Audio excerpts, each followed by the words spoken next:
Hi,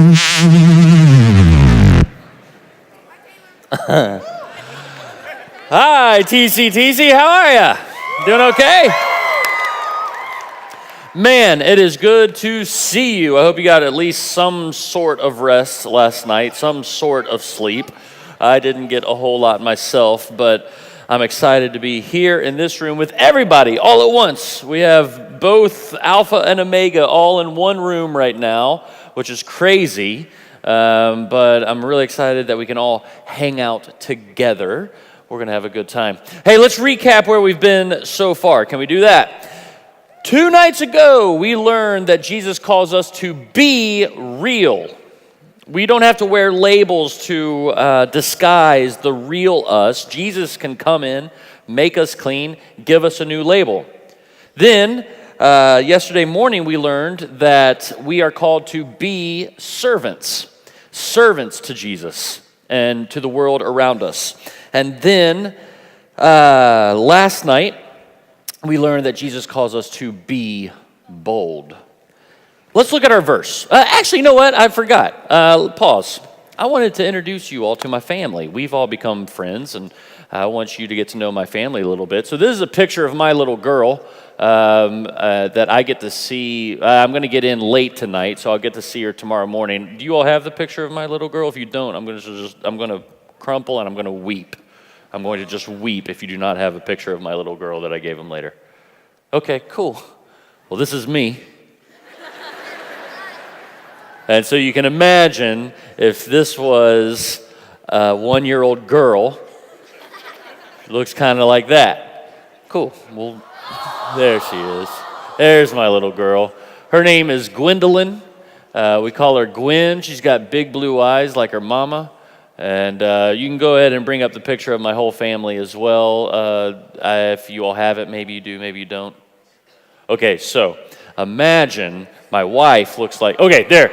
That's my wife and my little girl. Love them to death. That's Shaylee and Gwen. I'll tell them you said hi. Is that cool? I'll tell them you said hi. So, yeah, I get to see them. I'll see my wife tonight, see my little girl tomorrow morning. So I'll tell them you said hi. That has nothing to do with our sermon. Just wanted to show you that I have the 2 prettiest ladies in the world in my life. So that's kind of cool. Way out of my league. Pretty awesome. All right, now let's get back to our sermon.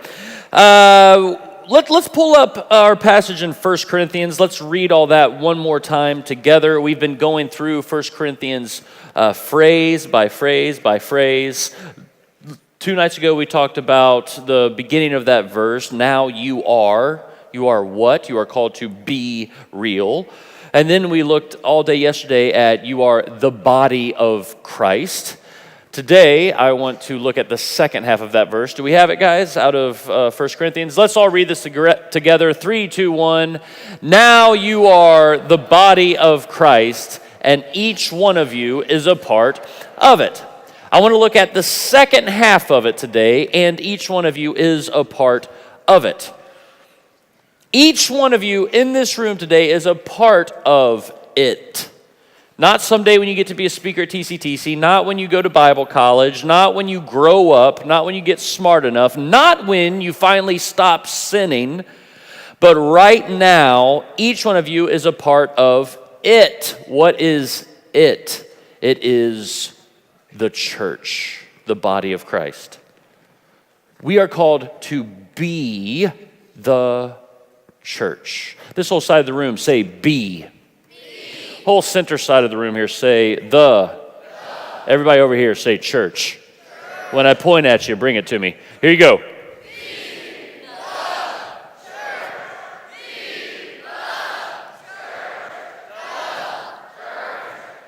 You had to just make sure all the Yodas in the room could understand what we were saying. Be the church. This is what we are called to be. When you leave TCTC this weekend, you are called to go home and be the church. Now, if I say church to you, what images come to mind? If I say church, what words come to mind? Maybe first, and I'm going to look at the negative for a second. I don't want to put negative thoughts in your mind about the church, but I just want to get honest. That's all I'm wanting to do right now. I'm just wanting to have an honest conversation. So, maybe the first thing you think of when I say the word church is you think boring. Boring and like stiff or stuffy rules, right? Well, growing up, when I went to church, there was a guy in my church. Every time I saw him, it was, stop running. It was like he came to church to make sure I did not run, I think. Yeah, stop running. This is church. Okay. Stop running. Stuffy, boring rules. Or maybe when I say the word church, what you think of is the word irrelevant. You think it really isn't very relevant to any real thing I'm going through in life. I go to church and we kind of have this experience. I clock in, have my church time, and then I leave church, and there's nothing really that happened at church that has anything to do with my life at school or my group of friends or anything on social media. It's kind of over here, and the rest of my life is over here, and never the two shall meet. My church doesn't have much to offer the rest of my life, really. Irrelevant. For some of you, it's just youth group. Church is just Wednesday night, Sunday night, or my youth group, small group, and that's all. It's a blast. It's a lot of fun. But other than that, I don't so much care about the rest of my church or the church throughout the world. Just youth group. But for some of you in here, the church, when you hear that word, you think of dishonesty and corruption. Some of you have already seen church leaders have moral failures. You've seen people in leadership positions in church lie, steal. I've seen it in my life. If you haven't seen it, let me go ahead and break the news to you. Sometimes churches mess up pretty bad and can be straight up corrupt. It happens. Okay, so that's what maybe you think of when you think of the word church.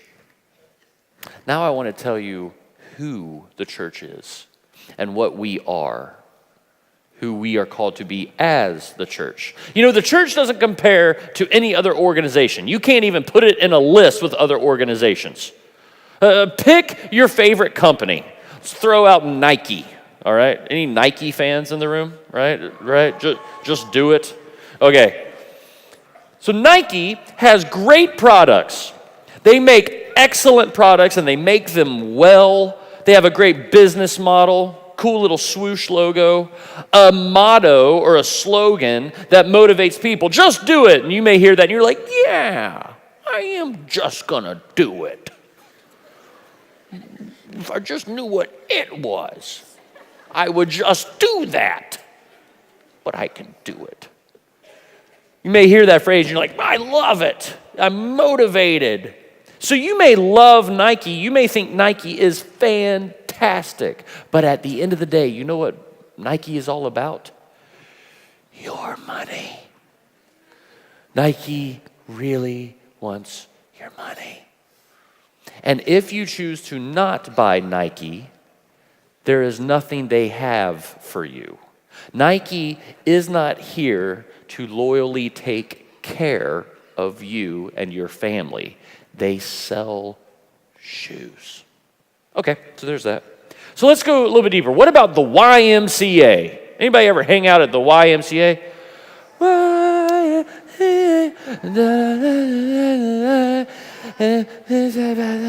Yeah, you know what I'm talking about.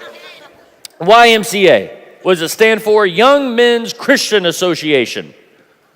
It was started to be a very key player in local communities, and it still is. You can go to your local YMCA and get to know other people. YMCAs are very influential in local cities and communities. You can go to the YMCA and better yourself and get physically in shape and all that. The YMCA is a very good thing.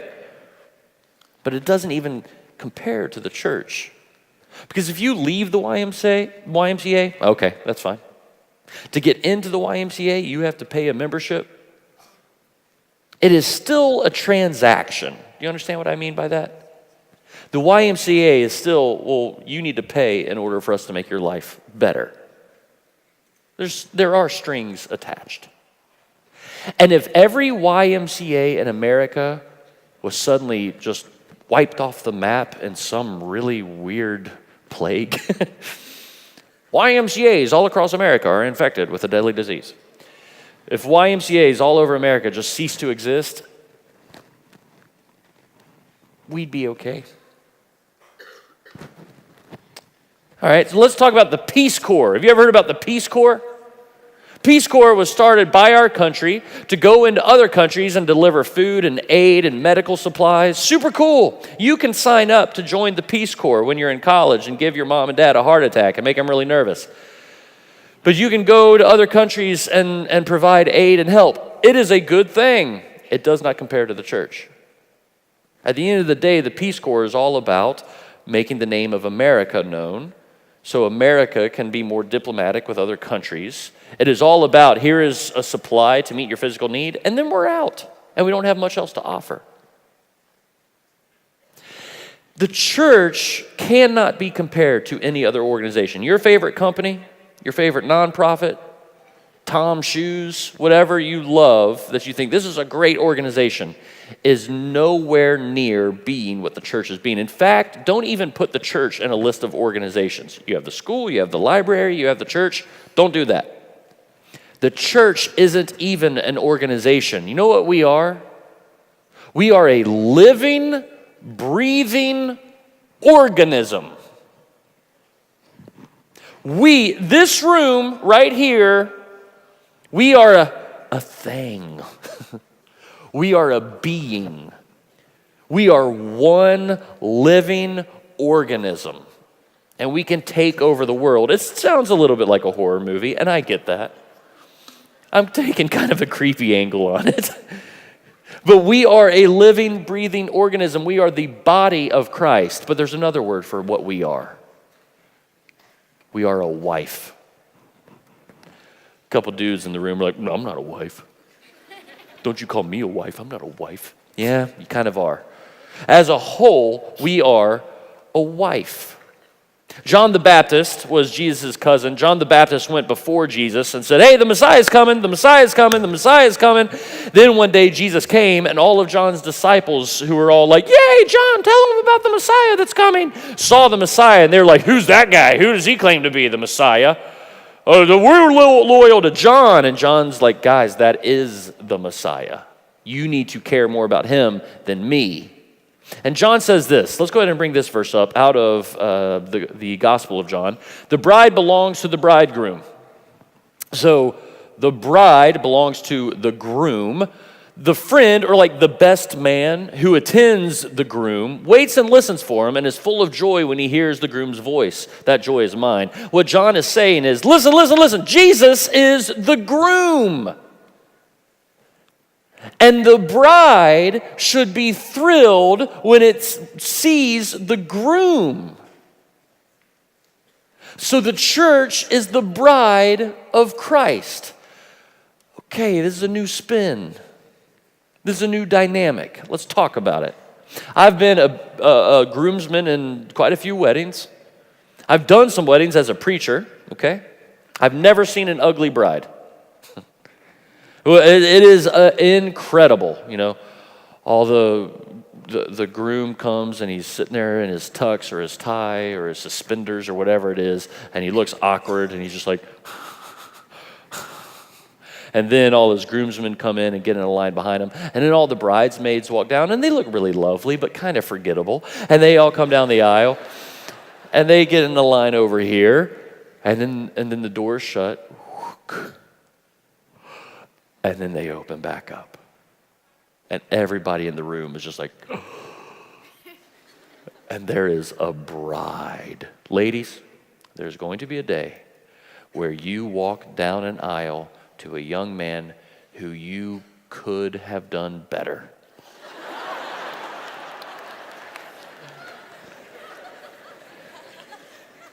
And you are going to look lovely, and everybody is going to be like, him? and your husband is going to look at you and just be like, that's what happened to me when I saw my wife sitting there. Like, I'm cool, whatevs. And then the door opened and she looked at me down that aisle and she was smiling. She was walking confidently towards me. And I was like, why would you ever settle for me? Oh my gosh, you are just beautiful. It's one of the most beautiful things I've ever seen in my entire life is when the doors open and I saw my wife choosing me. Like, me? You serious? Jesus looks at the church and he's like, oh, she's beautiful. But I want you to imagine something. Imagine guys, all the guys in the room. Imagine you said, hey, Taylor, will you do my wedding? Like, will you be the pastor at my wedding? And I say, sure, bud. And so you and I are standing up there at the front of the room. Bridesmaids come in. We're like, whatevs. And then the door opens. Your wife is there in front of you, and she has dressed herself up for you, and you are just like, buh. And then you hear me go, not really my style. I want you to imagine that for a second. You're just like, there's my wife. And then you hear the preacher go, not really doing it for me. That is a great way to see a preacher get punched straight in the face at church. First of all, guys, you're going to go, she's not here for you. She's here for me. And how dare you degrade the woman that I admire, the woman that I cherish? How dare you objectify the lady that I think is the most beautiful thing in all of creation, who's choosing me, who is submitting to me, not in like I'm above her, but in a like, hey, I'm not going to choose anybody else but you. The lady that has accepted me for all that I am. How dare you, sir? But we go, church, I could take it or leave it. Church isn't really my style. I kind of have this personal faith, but I'm not into the whole church thing. I'm too busy for church. The church is dishonest. I know the real church. I don't want anything to do with her. It's a good way to have Jesus drag you out in the parking lot and just beat you down. Jesus goes, ooh, that's my girl. Don't talk about the church that way. You, all of you, but us collected, not as individuals, but us as a collection. We are the bride of Christ. That Jesus says, I will fight for her. I will die for her. When Jesus hung on the cross, he was dying for his wife. And you are that. And I know dudes, you're like, this is weird, man. Hear me. You, by being active and a part of the church, are blessing the bride of Jesus. So don't dismiss the bride. Have you ever had a friend date somebody that you're like, dude, she's really annoying. Can you not invite her, please? Bro, she talks a lot. Could you not? My bro he's dating a liar. Yeah. Sometimes it's like, why are you so blind? Can't you see what I see? Sometimes I want to look at Jesus and I say, Jesus, why are you so blind? Why do you love the church? We're really, really messed up. Why do you love us so much? And it's almost like, Jesus, wake up. You can do better. And he goes, don't you talk about her that way. She's who I chose. I love her. Jesus is in. And we are called to be a part of the church. So let me brag for a second about Jesus' bride. Can I just brag about her? Here we go. You know something we really take for granted in America? Hospitals. If I just pass out right now, which I talked to the Omega group, I kind of thought I was going to pass out and pooped my pants last night for a second. If I pass out right now and an ambulance pulls up, you all know, oh, he's going to be taken to the hospital. He's going to be just fine. But what if there weren't hospitals? There weren't at one time. Before Jesus, sick people were considered sinners. Oh, you must have sinned. That's why you're so sick. Beggars and blind people, the lame and the blind and the deaf had to beg because, well, that's what you deserve. You're sick. But then Jesus comes into the picture. He heals people. He touches lepers, even if they're contagious. And then he goes up to heaven. And the followers of Jesus go, you know what? Maybe we should care about the sick people. And so they start bringing people in and they start these organizations. And suddenly there are hospitals because the church knew it was supposed to love the sick. That's what the bride of Christ does. Something that we take for granted here in America? The Declaration of Independence. Yeah. The Declaration of Independence has a line that says we all have inalienable rights. Say that phrase, inalienable rights. Says we are human beings, so we deserve to be treated fairly. That is absolutely absurd. That's crazy before the church comes onto the picture. There's a caste system in India. You are born into a certain class or a certain caste. That's just what you're born into, and you'll never be better than what you are. And there are other people who are better than you, and some of you just deserve to be property. Back in ancient times, the philosophy was some people are just meant to be poor and some people are meant to be excellent, and that's all there is to it. And then Jesus comes onto the picture, blows that out of the water, and there's books like James in the New Testament that says favoritism should be forbidden in the body of Christ. And suddenly, all people are treated equally. And then suddenly there's the founding fathers who say that we have inalienable rights. You do not get this country without the church. You know what we take for granted in America? That little babies are cute. Yeah. It's just like, I love little babies. They should be nurtured and protected. Let's go back before Jesus.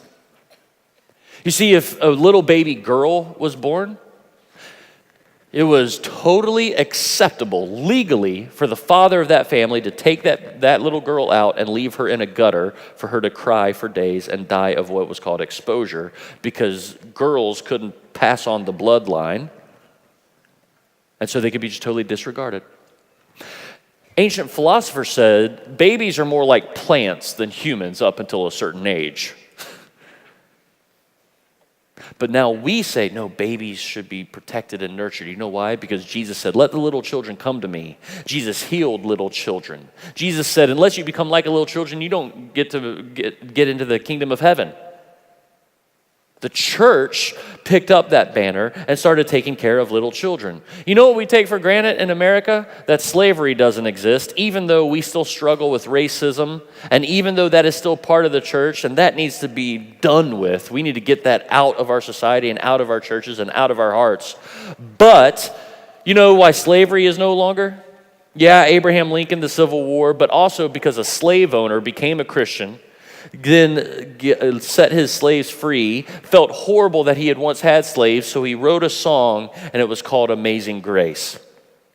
And he fought for the freedom of slaves. That's the church. There are things in our society that we take for granted that is not there without the church. You know what we take for granted? That women have a voice, that women can go to a ballot box and vote, that women can now be CEOs. And yeah, we still have a long way to go with chauvinism and objectifying women and all that, but it is assumed that women should be treated equal. You know what we don't have before the church? That. But Jesus talks to people like the Samaritan woman. The early church allowed women to be part of the movement. You know why one of the main reasons I believe Christianity is true? Is because the first person to see the resurrected Jesus was a woman.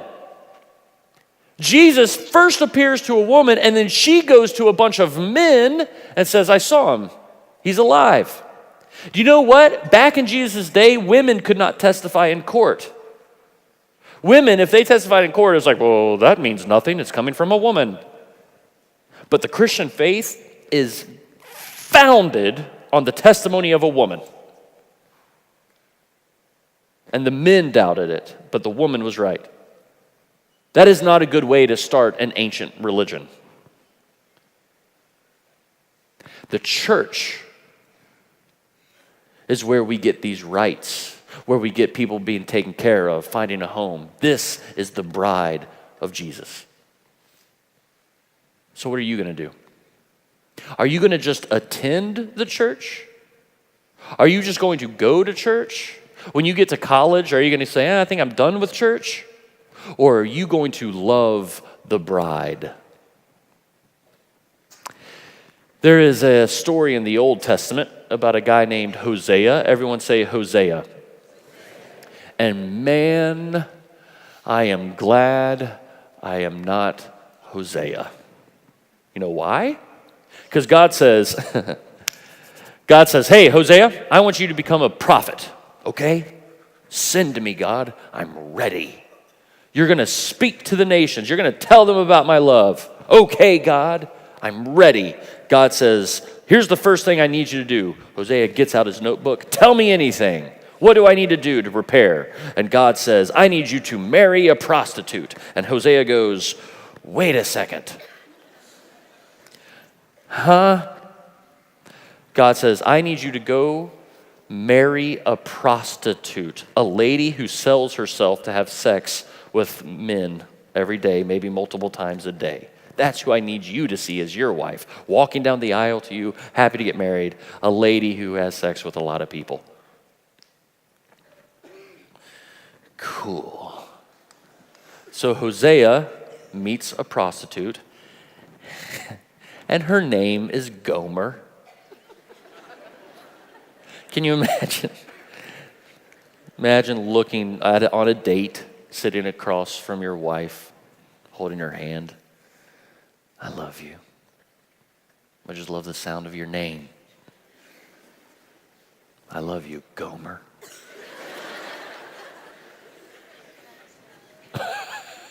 It's hard to put in a song, you know. You drive me crazy, girl. Gomer, you know. Gomer is her name. So Hosea meets Gomer and marries her. She's a prostitute. But you know what? Her heart is melted by the love of Hosea. It really is. I'm accepted by him. I'm not used anymore. He doesn't use money in this whole thing. He just loves me for who I am, and he loves me despite my mistakes and my sins. Oh, thank God for Hosea. But time passes, and one day Hosea wakes up, and Gomer is nowhere to be found. Hey, has anyone seen my wife? Anyone seen my wife? He makes breakfast and waits for her. She doesn't show up. Lunch, dinner, waiting, candle lit. Where is my wife? The day ends. He waits in bed for her. The next day, the next day, the next day. So Hosea goes looking through town for his wife, and where does he find her? In the arms of another man. She chooses to go back to a life of sex slavery. And this man, she has truly given herself to this man. She has allowed him to purchase her, so now he owns Hosea's wife. If I'm Hosea, see ya, I'm done. If I'm Hosea, I gave you a good life, I loved you, I'm done. You know what God says to Hosea? He says this. Let's bring this verse up, guys. This is God speaking to Hosea. This is actually Hosea narrating the story, though. Hosea 3:1 says, Then the Lord said to me again, Gomer has many lovers, just the truth. But you must continue loving her. Do this because it is an example of the Lord's love for Israel.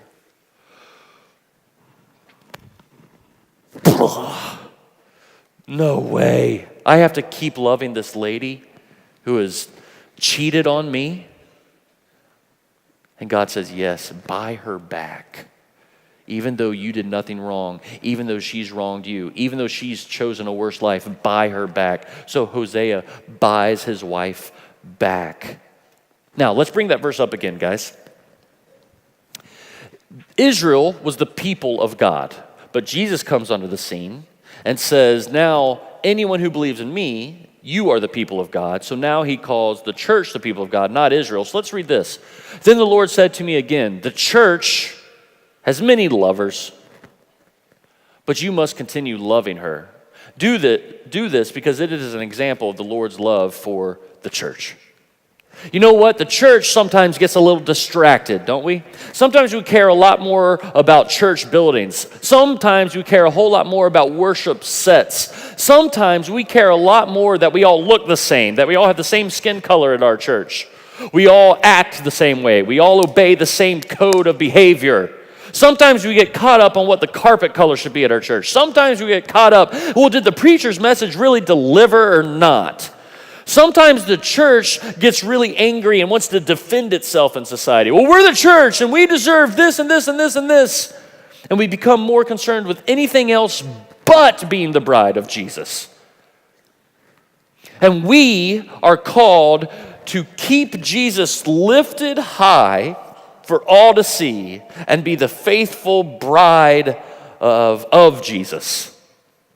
So here's what I have to say to you today. Do not come to the church to find put together people. Do not come to the church to find sinless people. Do not come to the church to find talented people. Do not come to the church to find secure people. Come to church to find the insecure and the afraid and the confused and the broken and the sinners and the unfaithful. And those who have guilt and shame, come to the church because you are part of the bride of Christ that has cheated on him 1,000,000 times, that's been unfaithful to Jesus 1,000,000 times in her life. But Jesus says, come on, I love you anyway. And let me tell you this. You someday are going to have to choose on your own if you're going to be part of the church. Seniors, let me see a show of hands. Are there seniors in here? Seniors in high school? Let me just talk to you for a second, okay? All of you listen in on this. Seniors, here in a second, you are going to have to choose whether or not you love Jesus' bride or not. You're not just going to go to youth group anymore, and you're not just going to go to your parents' church anymore. You're going to go off to college, and you're going to have to choose, do I care about the bride of Christ? And you could spend 4 years of college detached. You could leave and say, no churches are really doing it for me. No churches are like my home church. I miss my home church. I miss my home youth group. If you are doing that, you are suffocating your spiritual life. You are choking it out. And if you do that, you are being unfaithful to Jesus' bride. It is time, seniors, for you to transition from attending to serving. And that's a hard transition to make, but you no longer are called to go to church for what you can get out of it. You are called to go to church for what you can give to it. And actually, that's really all of us. You are not called to attend so you can be fed. You are called to go so you can bless, and in that you will be fed. So youth groups, what are you going to do? What are you going to be? Do not, this year in 2018, do not just attend, okay? Do not go when it's convenient. Bless. Take care of the bride of Christ. My last thing I'll say, then I'm done, and we'll worship. I was in a wedding recently. I performed the wedding, and the bride, the day of, had a group of girls around her that shielded her from all the stresses of the day. Their whole job was just, we take care of the bride. We help her get dressed. We help her do her hair. If she needs a drink of water, we just make this day about her. And she had the best day ever. We need to be groomsmen and bridesmaids where we say, hey, what do you need, church? What can I do for you? How can I take care of you? What can I give you? So today, as the church, we're going to remember Jesus together. We're going to pass out communion right now. And you're going to get a little weird little cup that has grape juice in it, and then a little wafer that's in some cellophane on top. That wafer, I'm pretty sure, is made out of a shoebox. reason we take this is because 2,000 years ago, Jesus gathered his disciples around and he said, hey, take this bread. This bread represents my body. And this juice or this wine, it represents my blood. When we take this today, I want you to remember Jesus who died for you, but I want you to remember the person sitting right beside you. On either side, when you think about the body of Christ, I want you to think of the people who are in the aisle with you.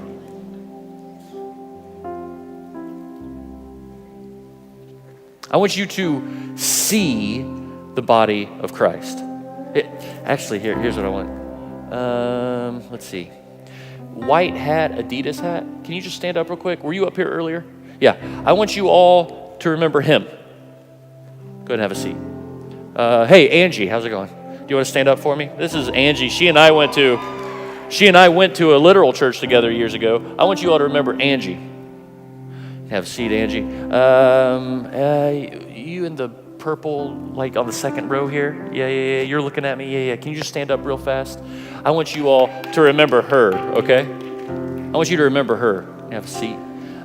Hey, everybody in like the back 3 rows over there. Everybody just stand up in the back 3 rows. I want you all to remember them all back in there. Y'all can have a seat. How about these back 3 rows? Can you all just stand up for me? I want you to remember all of them and there. I think they're standing. I can't see a single thing. Yeah. I want you to remember we are the body of Christ. Jesus died for all of us. And remember that we are the bride. Now, here's what I'm going to ask. Don't take it yet. Go ahead and get the cracker out, get the juice ready, but don't take it yet. Just hold on to it as we sing the song. And then I'm going to come back out after the song, and we're all going to take it together, okay? So go ahead.